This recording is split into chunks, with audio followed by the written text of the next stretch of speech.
Howdy banger pals, it's end of year time and you know what that means. Everybody's pumping out album of the year lists and we're no exception. I'm here to bring you my top 10 albums of the year. Yes, we each get our own video now, so I get to talk about 10 records. Woohoo! But before we get to my list, we have a message from our sponsor, and as usual, our sponsor is you in the general sense, and also you, singular, specifically, Alex Knoll, one of our Patreon Platinum members. Alex Knoll has a new project called The Devil's Blind Horse. He's just released the group's first single, Dragon. He's got Johan Neiman and Rickard Zander of Evergrey rounding out the lineup. They got an EP coming next year. So if you're a fan of 70s prog rock, if you've got some weed growing in your backyard, this just might be a track for you. Have a listen.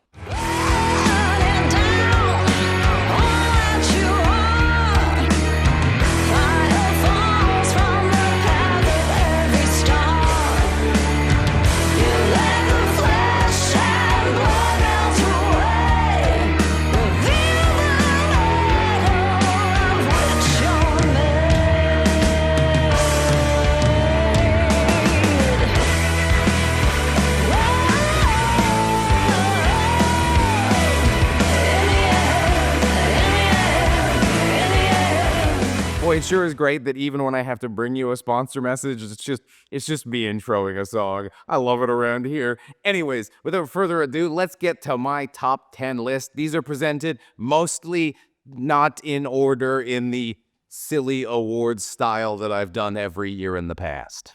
We are a Canadian production, so of course we've got our legally government-mandated CanCon Achievement Award going to Traveler, prequel to Madness, No Remorse Records. It came out February 23rd.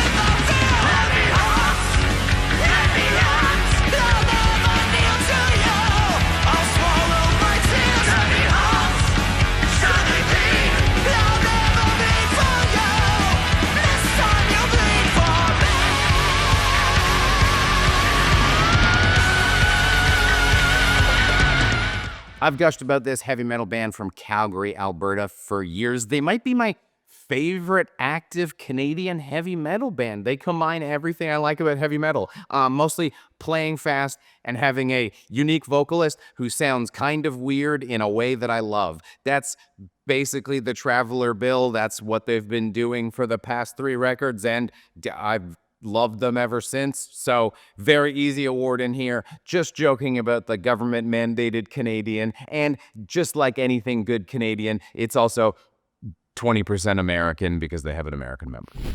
Up next, we've got the annual Whoopsy Award. Every year, there's always a record where I think, wow, I really should have put that in Metal Monthly. And it's Devil's Hour, Apocalyptic Drunken Bastards on Crawling Chaos. It came out really recently, November 16th.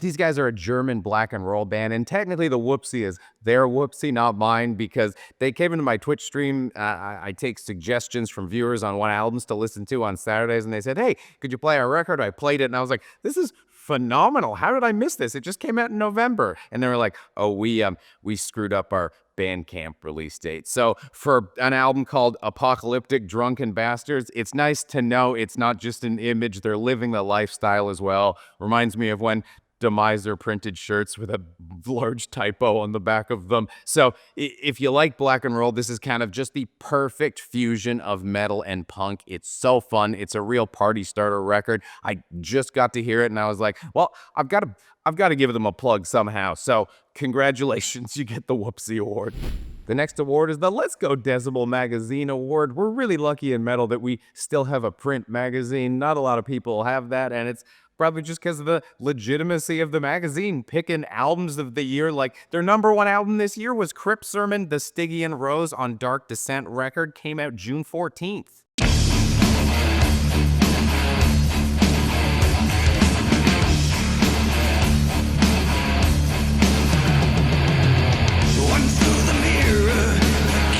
Hush their light, a winged stag appears with tail of flame. Three binding corners, this ghastly shadow tight.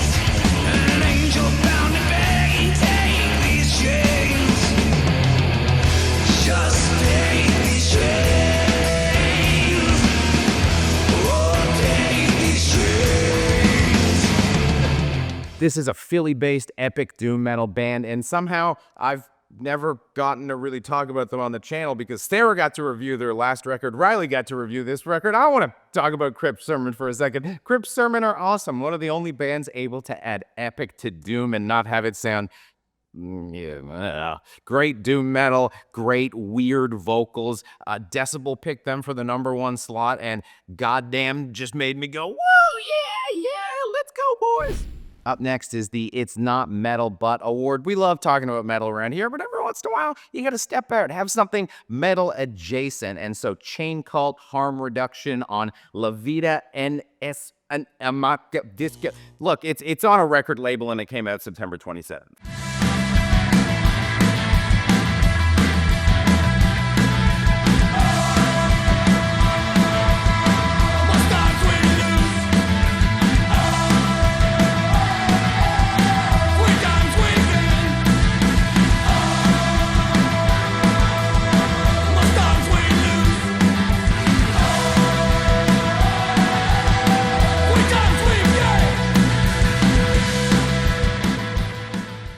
These guys are Greek post-punk, and this is exactly what I want post-punk to sound like. This is the guitar tone I want from post-punk. This is like textbook post-punk. I want a picture of this. This is the manual we're going to give to every post-punk bands. This is how you do it. Please do it like this. If you haven't listened to post-punk before, it's also a pretty great intro. Our next award is a very serious and important award. It's Visionary Achievements in the Field of Death Doom. It goes to Zombantly for beating the drums of Ancestral Force. Came out on $20 spin back in May 17th.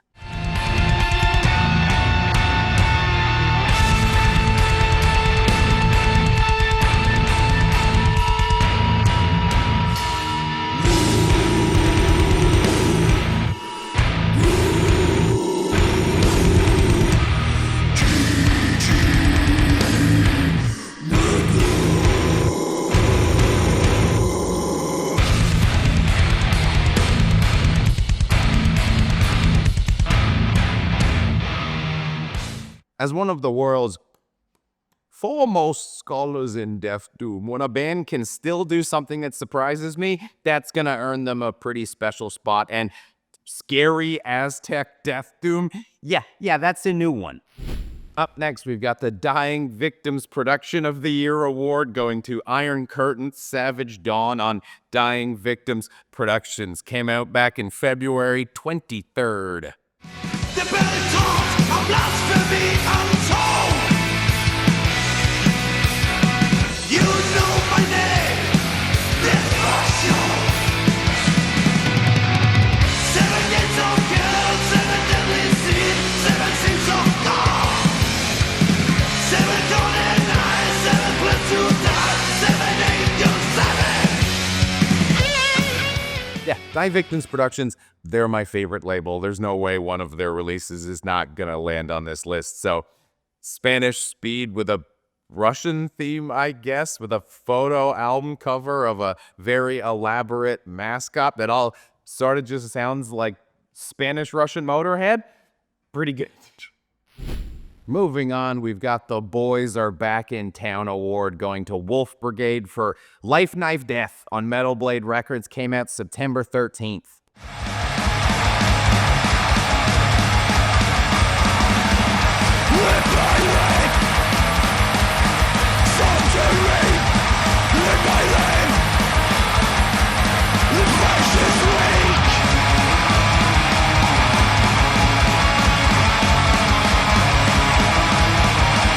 Destroy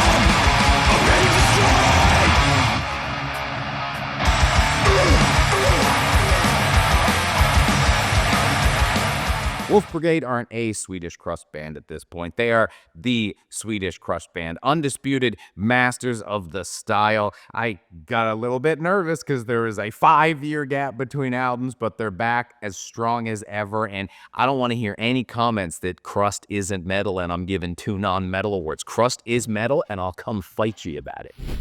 Only got 3 awards left, so I move on to the, wait, no black metal award? Nani? No, of course not. We have black metal. It's Satan's Visual Kill, the blossoming of psychotic depravity. It was like an independent release. The physical was done by Gems, and I forgot to write the release date here. But I'm wearing their sweatshirt today, so I think that balances out.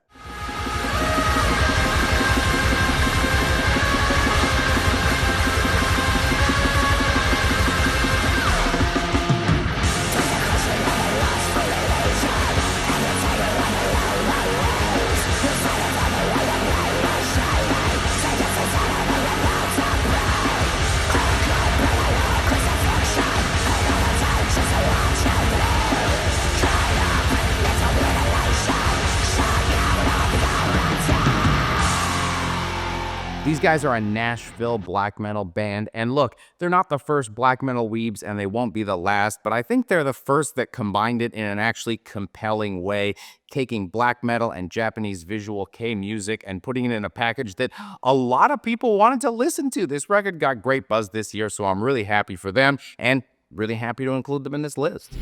So while the last 7 were sort of presented without any sort of order, this is the runner-up award, the obvious Blayne bait, and merch item of the year award.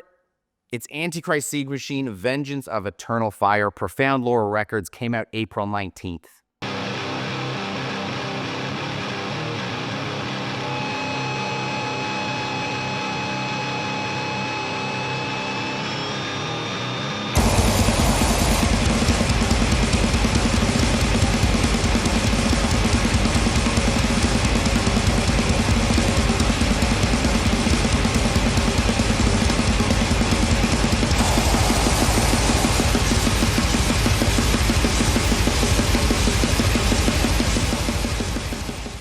Richmond, Virginia-based war metal. I don't think anyone's been able to do what Antichrist Siege Machine has except Blasphemy. They've managed to push war metal like sort of, kind of, almost into general public consciousness, which is an incredible feat considering this style of music. And also, what the hell's going on in Richmond, Virginia? Why do I know where Richmond is? Why does so much cool stuff come out of Richmond, Virginia? I gotta go to Richmond. So the reason Antichrist Siege Machine isn't my album of the year under the runner-up is because, as I've always said, I think album of the year should have a surprise quality to it, and I'm obviously obsessed with Antichrist Siege Machine, so when they released a record that made me really happy, I wasn't surprised. I was surprised, although it makes for slightly less surprising of an award, when an Italian progressive death metal band blew me away. So my album of the year is, yes, Bedsore, Dreaming the Strife for Love on 20 Buck Spin. Came out November 29th, and I reviewed it November 29th.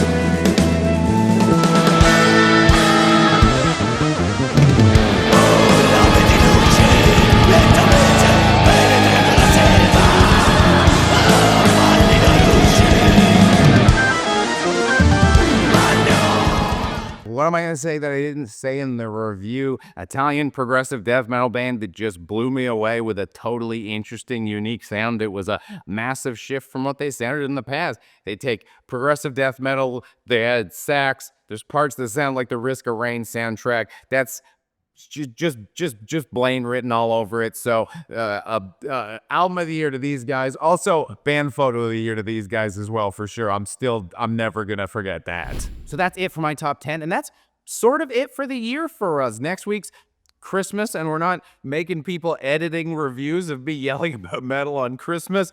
Everybody's getting to take a little break. We'll be back in the new year with some more album of the year lists, as well as Metal Monthly and 2025 will be host to the regular banger content, new banger content, all kinds of stuff. So hope to see you in the new year. Happy holidays. Have a great New Year's, and check back in with me in January. There's already some pretty great records coming out, I'll tell you what.